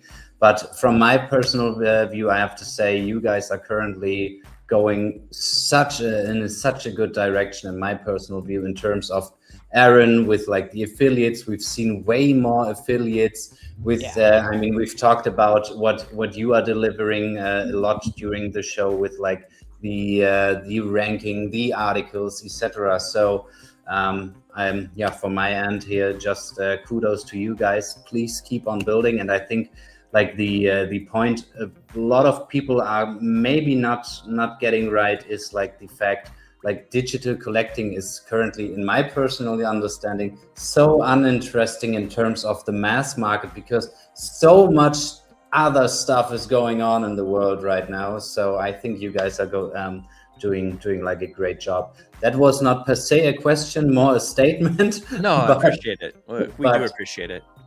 But yeah, and we appreciate critical feedback as well. I mean, feedback comes in different forms, right? Like there's just completely unhinged lunatic feedback where you're all just like, we hope you all, you know, unalive yourselves and you're all terrible. Like there's that kind of feedback, but then there's critical feedback. And anytime you guys are providing feedback via support, it goes in. This is like a cool thing. We have our head of support, who's just a brilliant guy. I love him. But he put together an AI agent that takes all feedback, and then it categorizes that feedback into which department head would own whatever that feedback is. Yes. And it's a living channel on Slack. So Nice. anytime anyone puts in any awesome. feedback, it immediately automates and then sends it directly to a department head. And it's a mandatory Asana task. So like every day throughout my day, I'll get like someone will be like, this thumbnail isn't displaying correctly, which is great, man, because do you know how many thumbnails are in the app right now? Especially because we're doing product display suites now, which we never did before, where you can have a whole carousel of images for each collectible, which was never a thing before, I don't know, 3 or 4 months ago. And so that sort of feedback's super handy. And then a lot of the really critical feedback that's more of a functionality feedback you're seeing getting incorporated right now. Like, why do you think we're doing product lines? Like part of the reason we're doing things like product lines is because people feel like we're bamboozling them whenever we dangle an awesome IP in front of them. They come to the app to get that IP, and then we never release anything from that major IP ever again. Right? Yeah. Or like maybe once a year they get something from that IP. Releases on Vivi are going to be more reflective of what current customers are calling for, what they want. And it's going to be based on sales data, not just sales data, because sales data in itself can be deceptive. Because, you know, our top 25 wallets, if they want, can clean out a drop themselves. Yeah. Is that reflective of the totality of the community, or is that reflective on a value-based decision that the top 25 wallets are making? It's not sustainable to... We love our top 25 wallets. If you're watching this, we love you guys. We love our level 100s. But we want to make Vivi an ecosystem where anyone has something. Anyone that comes here, whether you're into independent art, comics, more obscure comics, artworks, anything, there's something here for you, right? And so that feedback really does change every single element, not just how the app functions, but the actual IPs. It's easy to flame without knowing the background work the team is doing. Yeah, facts. It's facts. But I get that because, I mean, for a long time, I was on the outside, right? Like I was just doing a channel with my wife where I was like, why wouldn't they promote this way? And then you get in and you're like, oh, okay, like if we want to continue doing business with the biggest brands in the world, there are guardrails. And that's business, boys. Like, that's not just like, oh, they're picking on us. This is the rule that every single collectible brand in the world has to follow. Not just Vivi, Hasbro, Mattel. Everyone has to follow that rule. What, we're not going to follow it? Because if they make an exception for Vivi, who do they have to make an exception for? Literally every single licensee that is under the entire umbrella for that product. We follow the same rules that everyone else does. And then our rules are even more strict because of the lack of tangibility of a physical. If you go and you buy Pokemon cards, for instance, right? Like you go buy a pack of Pokemon cards, that's a blind box, right? Like you've opened up a pack of cards, there could be anything in there. You could get a ringer, you could just get a trash reverse holo. You know, who knows what you're going to get. But Niantic's conversation with you ends at that point. You've bought the thing off the shelf via a lottery, a blind box, but now they're done. Like, it's hands off for them. On Vivi, you buy that, you pull the thing. Now that licensor is forever tied to the product for as long as we exist. Even after our contract with that licensor ends, their royalties would not end. And so they have to be really careful in how they approach this, because they will forever be tied to Vivi. Forever. Every single time a secondary market transaction happens, they get their percentage. So they got to be real careful. And that makes sense, because digital collecting, we've been doing this for years and years and years. The SEC is just now figuring out specifically what a digital collectible is. But so imagine these big brands. But what makes it even more impressive, though, is that Vivi has managed all of the relationships you guys have built while that is being kind of ironed out. Because that's the part about Vivi that's always blown my mind, is how you guys manage so much at once. It's like the rules that Vivi has with this IP is different from the rules you have with that IP, and then you extrapolate it across hundreds of relationships. It's like, how the hell do you guys keep track of that? So it's tough. And even independent artists are willing to expose themselves to higher level of risks because they're taking that risk on themselves along with us, right? So you see Vivi Korea, we have a really robust, amazing group of Vivi Korea artists, right? They're willing to take more risks, like with the Toby Unbreakable. Every purchase was an entry, but because of that, that's a lottery now. And so we need to make that legal. So we have to create a free entry for people to be able to enter into that. So there's a web forum where you get up to 5 free entries into it. And now we're not breaking any lottery law. Like, there's more to this than I think people realize. And that's great. Like, we want you all to just focus on collecting. We'll make sure that we keep the lights on, that we're doing the right thing, that we're abiding by all the best practices and legal rules and regulations. You all just enjoy it, don't enjoy it, let us know either way, and we'll keep trying to adjust. But just know on the back end, we're doing our very best to shepherd this platform, because we've got a 5-year plan, we've got a 10-year plan. Vivi's not going anywhere. We're just going to keep grinding. Yeah. OBL's in the chat, of course, asking about the VR platform in the back. It is. It's the Omni One. If you Google that up, essentially, way back in the day, I was a Acorn investor. I don't know if you all know what Acorn is. Acorn's like a company where you can invest in companies at the ground level. So if you go to like acorn.com, it's going to give you like a whole portfolio of different companies with their pitches. It's no different than like a white paper for a token. These are just real companies that are doing real tangible things. And so I've always believed that the future of gaming is going to be via a VR upright rig, because already right now, competitive gaming and professional gaming, I mean, there's Olympics for it. Like, countries celebrate their professional gamers. Like, Korea celebrates at a national level their Korean teams for like Overwatch and stuff. Competitive game, more people viewed the 2025 Streamer Awards than viewed the Super Bowl. The audience for professional gaming is only going to increase. And so I feel like the next evolution of professional gaming is going to include a physical component. And so your ability to sprint and your sprint input into the game is going to be determined on your physical capacity to sprint, right? Your ability to aim with a weapon system and a first-person shooter and how quick your reaction time isn't going to be based on a mouse with 5,000 sensitivity. It's going to be based on your ability to put something in front of your face and put rounds on a target, just like in real life. Whenever I was in the military and I was going through, or whenever I was a police officer and I was going through the police academy, they had like a low budget one of these with like big projectors all around you. And it'd be like, you're responding to a bar and there's a drunken disorderly. And so you like walk on a treadmill with this, you've got like it had air inputs. So there was like to a compression hose. So whenever you fired your pistol, air would make your pistol cycle. right? And so you'd approach and you have your bat belt and there's like a baton on it that has like an input, and it has your taser on it, which has an input, and then it has your pistol, which has it. And so you go and you go, I'm Officer Truax with the Goose Creek Police Department. What's going on here? Is everyone okay? And then they input commands into the game system to determine what those people are going to do.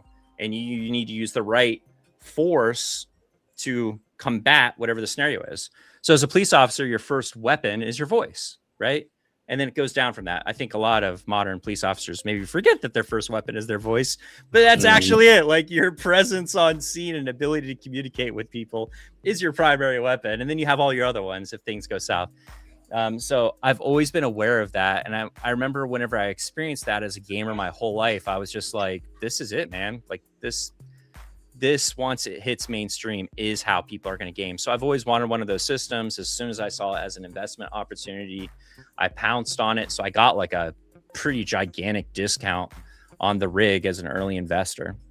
But yeah, it's super cool. Please ask about the London smiley face digital utility token. Isn't that, I would have to look. I don't want to speak out of turn because there's just so many drops, but I believe it's titled the utility coin, is it not? Like utilities in the name of the product? I'll look it up right now. But yeah, that stuff is getting pretty far. I just saw, I was watching a YouTuber the other day who had a full setup for VR, but he had the same platform that you had. He had the headset, but then he had equipment that would actually like I guess pulse when he would get hit. It would like hurt him a little bit. A synaptic response system, which you can get a full bodysuit for. But you see like Guardians of the Galaxy, and even the military is using remotely manned vehicles. It's just a matter of time. Like professional gaming is going to be VR based. Isn't it called a utility coin? Yeah. So yeah, it has use because it's a utility coin. I don't know the specifics, so I don't want to talk to it without having the information right in front of my face, so I don't false promise you anything. But I do know that I believe was an airdrop. No, wasn't that an airdrop? I think so. Yeah. Okay. Yeah, if you are interested in knowing more about the coins, Suye was in the WebV space yesterday. It's on Oz's page and recorded, so you can go back and listen to what he was saying about it. What do we got? Oh, my wife Slammy. Yeah, Kevin, my graphic designer who came from Discord, I think was the host for that Chicago. There was a VV pop-up event this weekend in Chicago. So a bunch of people from our community got together. You should be seeing pictures from that today. Yeah. And then I think Kevin's going to put together a sizzle reel if he was. I asked him, I was like, if you can get some B-roll, we'll air your sizzle video from it. That's awesome. I've been seeing some from the one in Anaheim they did. Oh yeah. I think there's actually one they're doing. It's next week or next month in the UK as well. Oz is doing that one. So yeah, that's super cool that you guys are starting to do that. Well, we have an event specific person now. Who most of you, I think she's out there, VV Magic. Yeah. I don't know if everyone knows her name, so I need to be careful there. But yeah, she's 100% all in on the events. Pop-up events are like a big priority for us. Like you mean like decons, or like what do you mean pop-up events? Like Chicago is just a pop-up event. It's just a local event that had enough people interested that we were able to host a location, bring some swags. There's t-shirt, pins, stickers, buttons, a roll-out banner with EV print on the back so you can take pictures in front of it with your friends. Just cool little get-togethers. You gotta know whenever we go to an actual tangible event like New York Comic-Con, I mean, that's a like 6-digit commitment from the company. To rent out the space for the booth construction. You're dealing with unionized labor in the United States. So it's like you can't even construct the booth yourself. You've got to outsource to contractors who are union contractors, which are charging you union costs. Crazy. So there's a cost benefit return on something like that. And so earlier I was talking about different things we're trying, just trying different things to see how the response is. What about doing pop-ups all over the world all the time, like monthly pop-ups? Like, does that yield us more return than, big bank stuff? Also got to meet what? Nice. Matthew Lambie. Love that guy. Yeah, Corey, is there like specific stuff we haven't asked you about? Anything that you are personally like really like happy about or excited about is For maybe sure. the better word. I think the only thing I can think about, which I'm sure some people watching, and especially Josh there, is the next iteration of the VV-verse is being worked on, which I think is going to be really exciting for a lot of people. As you all know, like the VV-verse has been sort of in its V1 version this whole time, with not many massive updates rolling out. And so a lot of information's been compiled from a lot of different people on performance, ability to port that to a cell phone. I know Dan and we did a video a while back where Dan was talking about porting the VV-verse into the mobile phone. And this sort of ties into what we were talking about earlier, where, you know, for sure we could put it on a mobile phone, but is everyone's phone's just going to turn to 500 degrees Fahrenheit and explode in their hands? And so the next iteration of that is being worked on, and I saw progress from it last night, and it's just going to be, I think it's going to be one of the best moves we've made in terms of having something other than AR to show the utility of what we're providing. Because I mean, AR is a utility, right? Like it's more than just buying a thing that you could sell. You can place the thing, take pictures with the thing, create with the thing. And the VV-verse was always supposed to be that. But I think the barrier to entry for a lot of average people for the VV-verse was just too much. Like if I want to make this shelf behind me, Josh, you know, how many objects would I have to place, stretch, and then I'd get tendonitis by the time I'm done. Exactly. just to make a shelf, right? And so we've looked at a whole bunch of different mobile game experiences, lower level sort of desktop, because we are mobile first. It's just by the data, looking at the people that are using VV and how many of them are using their mobile phones versus how many of them are using desktops. We're still very much a mobile first platform. And so how do we bring some of the gamification into the VV-verse that's going to allow an average person to have an experience that they want to return? And this is my biggest thing, is if I'm asking you as a collector and a customer to do work, to enjoy something, that's like the antithesis of what we're supposed to be. Like at the end of your hard day of working, you should just be able to log into an experience and be like, this is really fun and enjoyable, and I like all these options, and this is not work. I'm just going to relax. I'm going to put something on TV. I'm going to turn my phone sideways.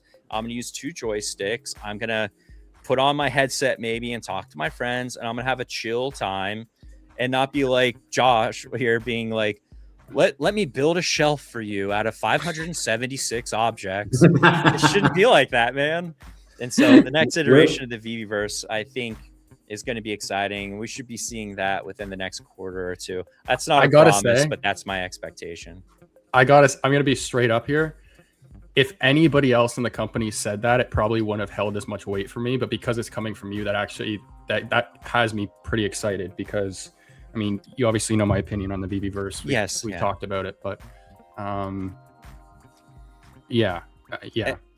it's my primary thing. Like as head of brand and engagement, my primary thing is ensuring that the collectibles themselves, if you love these IPs, are something you want to return to. AR, you just need to be able to enjoy it. Nothing we do and provide to you should be frustrating. Like you should just be able to open the stuff and use it and walk away with like, I have an idea, I want to take a picture, and in 15 to 20 seconds, you've accomplished your goal and you've moved on with life. And now you're reaping the benefits on socials because you've got that cool idea that you had in your head. You had a break at work, so you went out in the parking lot, or you went out to the smoke deck, or you went out to the restaurant. You did it in the parking lot really quick, and you move on with your life. There's nothing more frustrating for me as a person who has been collecting on VV for a long time to be like, man, they made this beautiful diorama for me to put this character. Galactus is like my example that I always use. Like trying to get Galactus into that diorama to take an AR picture is just like an exercise in insanity. It shouldn't be like that. And so big changes to AR, big changes to the VV-verse. So I'm excited to You see those guys- coming out. What do you think the chance is that we could get Dan in here?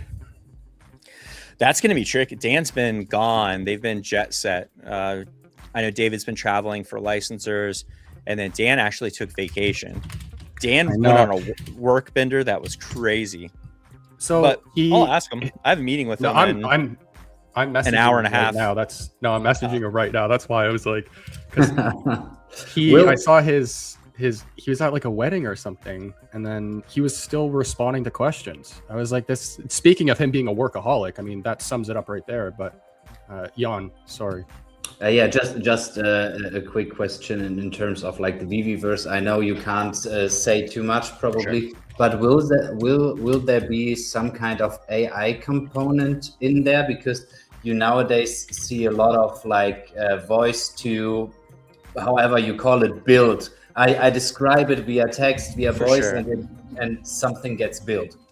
We have to be really specific whenever we use AI technology as a terminology, right? So whenever people have, it's kind of like whenever we talk about the metaverse, we need to be really specific what we're defining and what that is. And so AI is sort of the same thing. You can use AI to do a lot of things. Now, is your expectation that the Walt Disney Corporation is going to allow us to use AI to have Walt Disney, dearly departed statue, talk and dance? I mean, okay, that was not the question in terms of the building side, because you've said it, like in the current version of the VVverse, building is a pain. For sure. Okay.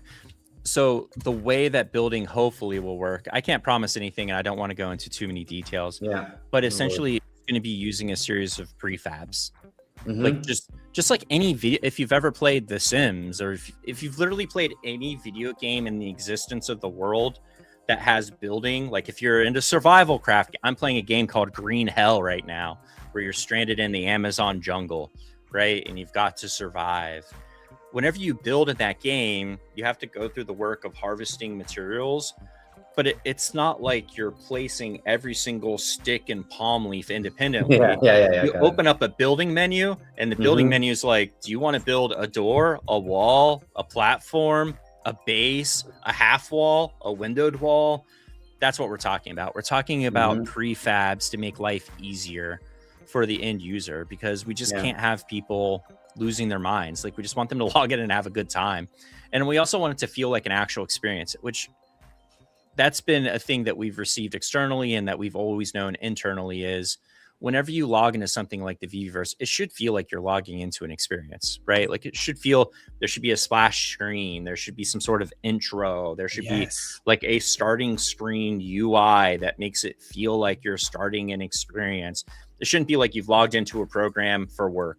By trade, I'm a video editor primarily and videographer. It shouldn't feel like I'm logging into Adobe Premiere, right? It should feel like I've double clicked the icon to my favorite game and I'm going into it. And so there's a lot of creature comforts that we should be seeing built into that. Dan, if you can get him on, we'll talk about this, and maybe Devin, because Devin and his team are heavily involved. That's another thing, is in terms of building out the VVverse, we've included the people that create the assets in general as part of that building, because there's always been a disconnect between the people who make the assets, like the collectibles that you all are enjoying, and then the place where we put them. And that didn't really make sense. Like, logically, you got people over here building something like for AR or for an in-app bundle, but then we need to make that thing work in this thing, but that's a different team and they don't really talk to each other that much. And so by combining those functions into one, now the moment a sculptor starts sculpting or post-production starts happening, they already have in mind, oh, this is for AR. Oh, and it's also for our environment. And oh, we're the ones that control that environment. It's going to allow us to make sure that everything that gets purchased actually makes it into the platform and it looks how it's supposed to look, with the least amount of a thing that people probably realize. Maybe they don't, maybe me saying it makes it, but every conversation that happens from our business is money. So let's say Devin and his team make a beautiful set of models. Every single time that model goes to a licensor and comes back to us for revision, that's an added cost, right? It's not free to make revision. It's the same thing for everything. Like I send in a video promotion and it gets kept. If it says version 8 at the end of a video package, it means I've had to go back and forth. My team has gone back 8 times. That's increased the cost of that video incrementally. We need to reduce our wasteful spending by making our processes smoother. It's what Dan and David have been doing a lot of great work in terms of restructuring our business operations to reduce the amount of back and forth that needs to happen so we can get the best end result faster. So, okay, I've talked a bit about that before on the show, but I don't think we've ever gotten confirmation from Vivi. Are you able to answer the following question? Because you guys have gone back and forth with the collectibles between your team and whoever the IP is, there has to be a threshold, right? That you eventually cross and then go, okay, no, it's not worth to even drop the collectible anymore. Has that happened before?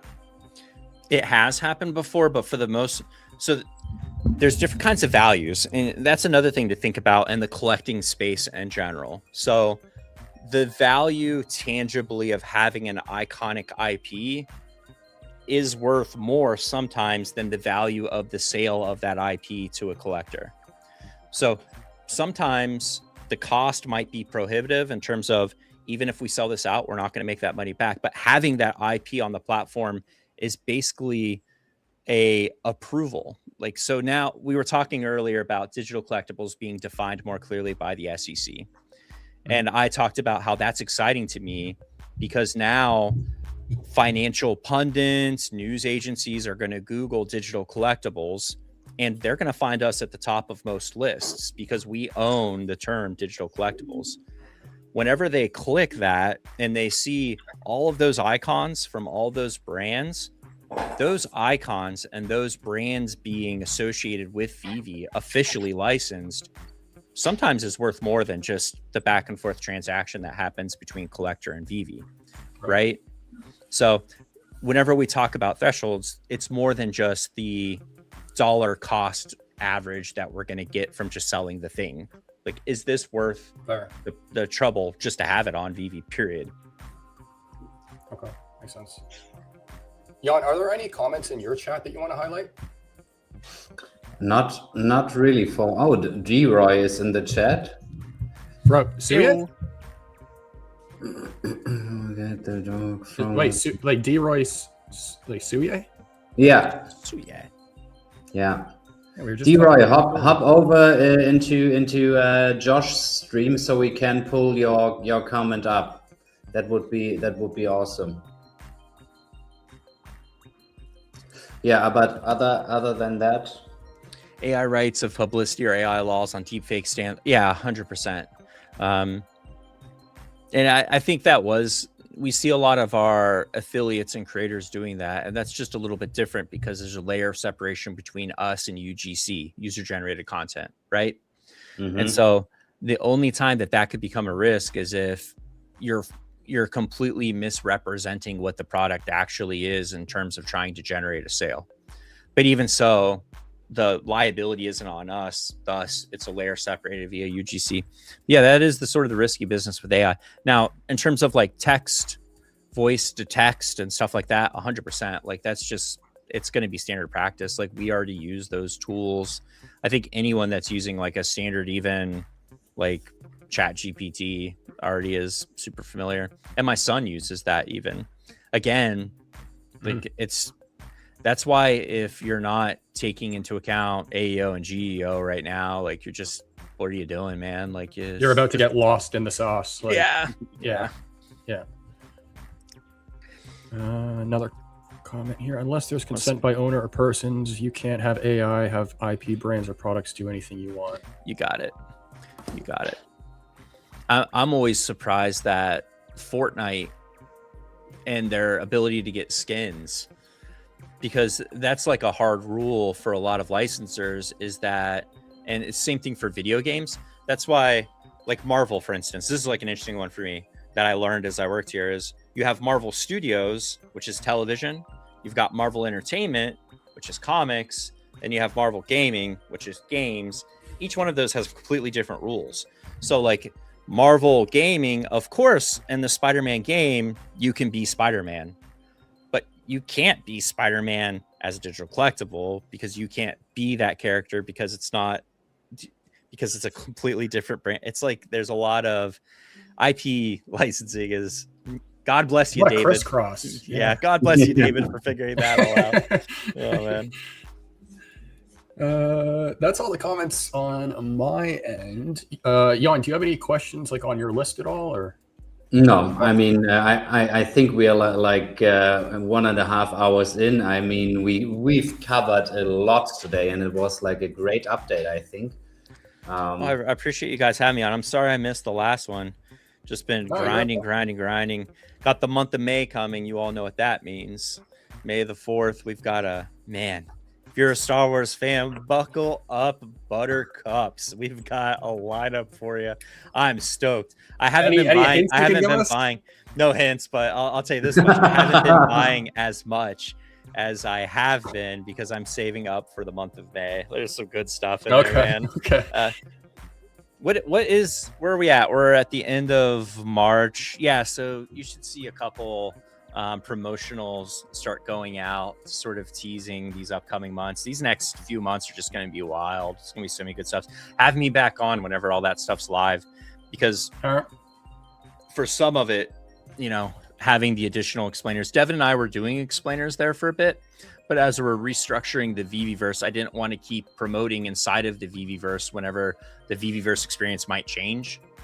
Right? It's like, check out this VVverse, and then we release like a different version of the VVverse. People are like, what is this? But there's a lot of value to him and I having a conversation, I think, in video format to sort of kind of go deeper into the synergies between the collectibles. We had like an avatar behind the scenes video that really dove in deep to the story we were trying to tell, the order in which we were releasing, the mechanics that drive it, and how it all ties together. Well, Devin is more than welcome to join you on stream as well if you want to pass that invite from us. That's a name that we consistently hear about, but we've never spoken to. So yeah, he keeps pretty quiet. I know he does his level 100 updates once a month and all of that good stuff. I think the only other thing I'll point out, which is a new-ish thing for us that I want to keep going, and I'd be curious to know perspective. So please use like our feedback tools to let us know. But a big thing that we've been trying to push is the pairing of comics and collectibles. And so for something like the Phoenix 5, for anyone that knows anything about the Phoenix 5, it's not like it's a 12 comic arc that happened like back in 2014. So if you do like a SEM rush search for Phoenix 5, you're not going to find a whole bunch of people in the world searching up the Phoenix 5. But it was a great storytelling mechanism that would allow us to release collectibles over a prolonged period of time. But with this one, we're actually releasing comics in conjunction with the collectibles. So whenever you're buying a costume version of a character, it's not just random. You're seeing the cover because Devin very specifically used comic covers to inspire his costumes. So that comic with her is releasing on VV. Like, all of these costumes very specifically have a comic reference that we're releasing in conjunction on the comic side. So pairing them together is just like a cool way of doing that, which is really the first time. I think one time a long while ago, we did a Ghost Rider pairing where we released like the Spirit of Vengeance and a comic. I remember seeing a promotion. I can't remember if I made it or who made it, but it was like a cross promotion where we did the comic and the collectible at the same time. We never did that again. And so with each and every single you're talking as separate drops? Yeah. And so for each and every single one of these Phoenix 5 collectibles, because with the Phoenix 5, you're getting Namor, Magic, Colossus, Cyclops, and who am I missing? Namor, Cyclops, Magic. Now I've lost one. Well, for all 5 of the characters, you're getting 3 colorways, and each one of them has a comic pairing. And so you're seeing what comic is referencing that specific collectible. And it's going to look really cool whenever you stage that, because then you'll be able to put your collectible in front of the comic cover that inspired it. It's like a super cool way. Yeah, and that's Frost, nice. thank you so much. Cool. Beat you to the punch, bro.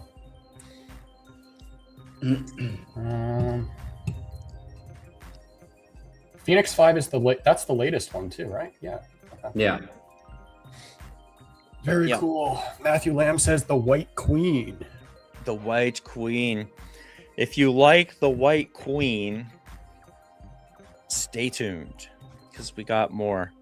Got a whole bunch more. We have a bunch of cool stuff. I can't wait till we get to talk about it as we get closer to it. We have a bunch of really cool stuff this year based on tentpole dates. That's another thing that we're doing is we're trying to work further in advance with licensors to figure out what their tentpole date. A tentpole date would be like an essential date, like May the 4th. That's a tentpole date, right? Like that's a key date.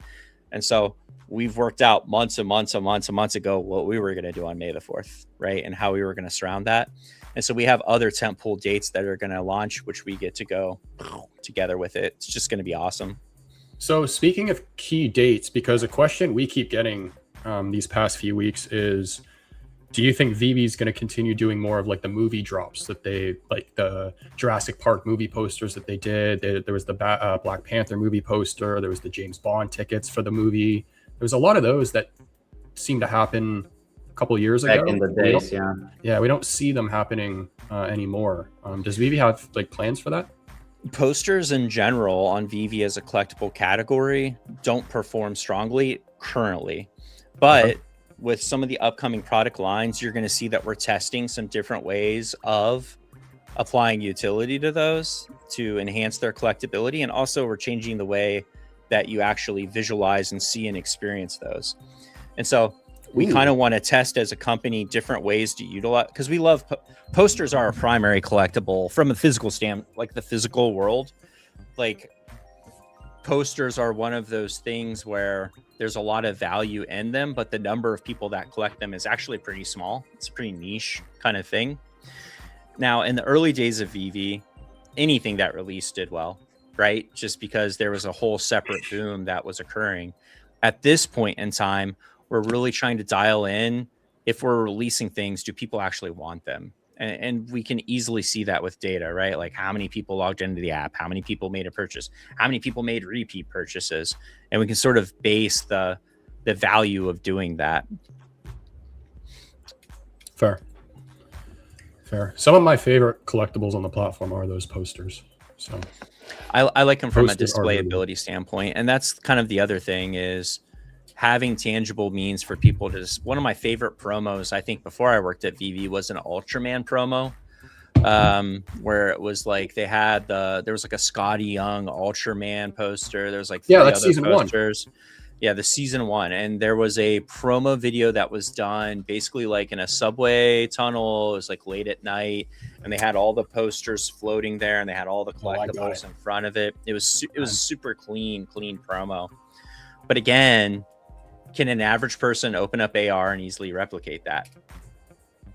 The answer right now is no. Like, it's too freaking hard to group those things. Unless you talk to Ben Dixon, Mr. Falcon, who's, you know, an AR savant. He'll be like, you just open up staging, and then you place them on staging, then you apply the group setting, and then you take the group setting, and then you make a new showroom, and then you take that showroom, and you place it in the real world. Yeah, this. Just gorgeous. Yeah. I wasn't here whenever this one was made. I wouldn't be surprised if this is that studio from Vancouver. I wouldn't be surprised if this was like an overlay. Like this is just background with flare effects and a green screen of the collectibles removed, and then overlaying and adding shadows, and then using light effects to blend it into the real world to simulate AR. That would be my, because I mean, this was way back in the day. It would have been super hard to try to group all these. But whenever we can do stuff like this from a promotional standpoint, I think posters have a whole bunch more validity. And then also just dialing in the mechanics in a better way. I'm pretty sure that's exactly what you're talking about right there. Isn't there a mess between the photo? Yeah, right here. See? Yep. It's clean though. It's really nice display. Good. Yeah, this one, people often forget about this Scotty Young poster because it's so old. It's the first piece that was from him on VV. You got it. So, all right. Well, that's everything on my agenda. Jan, anything else you want to cover? Or Corey, anything else you want to cover? No, I just really appreciate y'all having me. I'll try to make myself as available as I can with the schedule. This is great timing, so I need to hop off in 5 minutes for a meeting anyway. So it's just worked out really well. Give Dan crap for not coming on. Yeah, I will. Yeah, I'll let him know. But no, we'll have him on for another show. But yeah, you're more than welcome to come back whenever. But I'll shoot you another message when more of that stuff is happening around May then too. Cool. And then we'll get you back on. Awesome. But really, really appreciate you taking the time, man. Of course, appreciate being here. I'm hyped for the Star Wars collectibles now. So it's gonna be a good month if you're a Star Wars fan. Man. Just like time to save up. Yeah. All right. Well, we'll close up the show here, so we'll let you go. And then, yeah, I'm sure we'll talk. Appreciate y'all. Thank you so much, everyone watching. It was great. Later. Yeah, take care. All righty. So that was a lot of input. Really, really cool. Corey's the man. Corey is the man.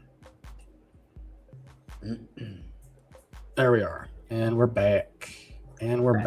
Now, I know we said we were going to kind of unveil our third co-host, but do we have enough time for that? Or do you want to just do it next show? Do you want to just let us do it next show? I think that one was like so value packed. Like, I mean, I didn't expect to have Corey like that long here with us. So that was awesome. Yeah, should we like quickly go over a few like last posts we had before, and then call it a day for this show, and then reveal it next week? I'm just reviewing some of these posts here. We can skip this one because it's too long. Yeah, guys, and also please let us know in the comments what were like your highlights from this discussion with Corey. For me, I'm hyped now for the Star Wars stuff. I'm really curious. I mean, in terms of the VV-verse, I mean, you and I, we both were like open critics in terms of the current version of the VV-verse. But I gotta be honest though, I had a feeling that might, like, he hinted at a whole second VV-verse getting released. That's what he was talking about. Yeah. It makes sense why they've been so quiet around what's currently released. Yeah. He seemed kind of confident that the second version, whenever it comes out, should be or could be a better fit to what we are all looking for. I want to talk to Dan now about it. So hopefully we can get him on the show. Yeah, that would be awesome, man. That would be pretty cool. I saw the picture, and I know, guys, obviously it's made with AI, but still a cool, dope looking photo. Well, this is AI, yes, but he's just the photo itself not, but the whole scenery, but the photo itself looks really cool, I think. Yeah. Other posts. Oh wait, oh. Yeah, I was gonna say we kind of ruined the transition already, but you can. Fuck it. We don't do a transition on this one. All right, we're up to 407 mil, 406. Yes. Yeah, nothing much more to add there, I guess. I just noticed that we have a transition for something that we don't really talk much about. Like, I feel like the transition is longer than the actual. Yeah. Fair point. That's Nova. Yeah. What exactly do you mean, buddy? Any chance you could send the link for the London Police coin info, or is it what you've looked at earlier on VV, Josh? Yeah, it's the WebV or I keep saying WebV. It's the Oz show on X. Oh, got it. Let me get the link. Oz. Now, I'll be honest, I can't remember when in the show this was talked about. It's somewhere in the middle, I think. Yeah, I guess he will figure it out. Yeah, so I'll drop there. That's in the chat. And then, so we'll let's just do one. Let's just do one. Yeah, just a little presentation here. Hey, are you there? Welcome back. How can I help you? You know, I'm just very curious to know what the future of digital collectibles looks like. We just had a long conversation with a team member from Vivi and their digital collectibles, and there's a lot happening in the world right now. So what do you think? The future of digital collectibles is definitely exciting. With advancements in technology and growing interest in NFTs and blockchain, we're likely to see even more innovative and interactive digital assets. Integration with virtual and augmented reality could make these collectibles more immersive. Plus, as more artists and brands get involved, we might see a broader variety of digital collectibles. It's a dynamic space with a lot of potential for growth and creativity. Fantastic. Thank you. We'll come get you next week. You're welcome. Feel free to reach out anytime. Have a great day. Yeah, guys. Our new co-host, Josh, do you want to say a little bit more about that? First off, just to confirm, did you hear any of that? You heard Yeah. that? Yeah. We heard it.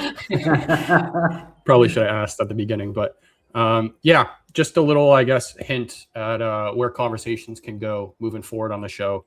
I think that bringing in an AI companion or whatever you want to call it, it's going to allow us to dive deeper into topics that it's going to bring up points that Jan and I don't think of ourselves. Yeah. So I think that's the most interesting part about it. And then, of course, it can answer any questions you guys have in the chat as well. I'm thinking of switching the British voice, but at the same time, I kind of like it. So I don't know.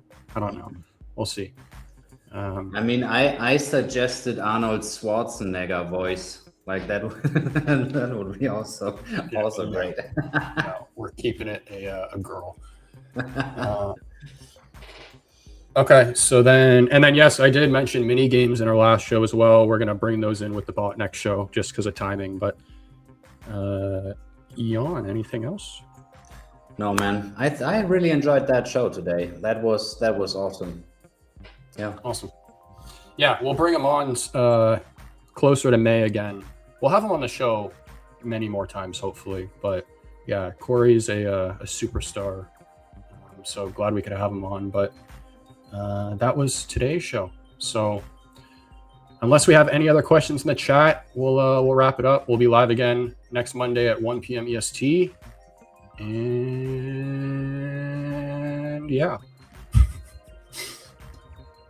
Nothing on my end. Oh, okay. All right. Peace. Later.